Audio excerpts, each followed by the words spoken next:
Hello children, welcome back. So in our previous class we have read up to this one, that after all one is known by the company one keeps. We will resume reading from here only.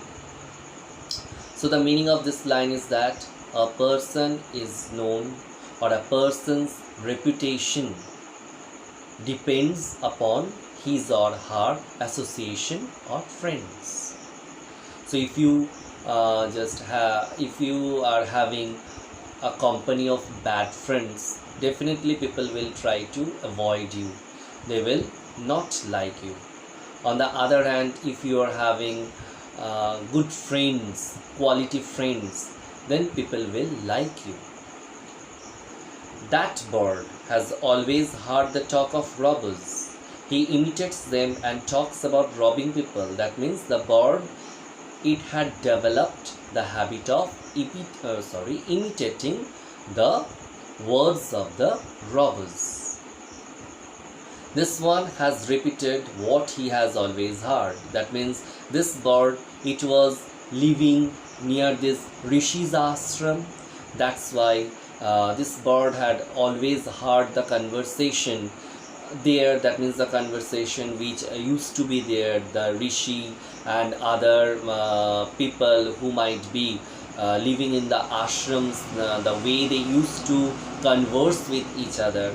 It had developed the habit of repeating their words only. This one has repeated what he has always heard. He welcomes people to the ashram. Now come inside and rest. I'll tell you more about this place and these birds. Okay students, we have completed reading this chapter. Now the question answers we will just discuss, because the question answers are very easy. Just let us discuss. How did the two baby birds get separated? Very easy. The two baby birds, they got separated because of the storm. Where did each of them find a home? One found near a cave where a group of robbers used to live. Another one near a Rishi's ashram. What did the first bird say to the stranger? I don't think that actually the bird has said anything to the stranger. If you come here, you can just see. Quick, hurry up. There's someone under the tree. Come and take his jewels and his horse.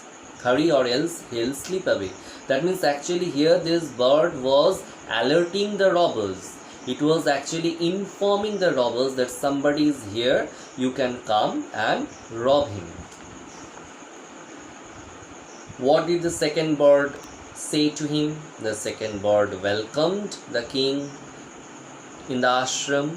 Even he just asked him to be to feel quite comfortable there, just to feel like home. That means the second bird tried to assist the king, tried to help the tired king. How did the Rishi explain the different ways in which the birds behaved? The last para is almost having the answer, or you can get the answer from the last para only. That means the Rishi explained that the first bird, it had always heard the talk of robbers. That's why it imitates them and talks about robbing people. And the second one, it has repeated what he has always heard. That means it had developed the habit of repeating the words which it used to hear staying near the ashram. Which one of the following sums up the story best? A bird in hand is worth two in the bush. One is known by the company one keeps. A friend in need is a friend indeed. Obviously the second one, that is one is known by the company one keeps. Okay children, we have completed this chapter, and in our next video we will start reading from our that book. That means our main textbook. Children, so in our next class we will read from Honeysuckle, the poem A House, a Home. Bye.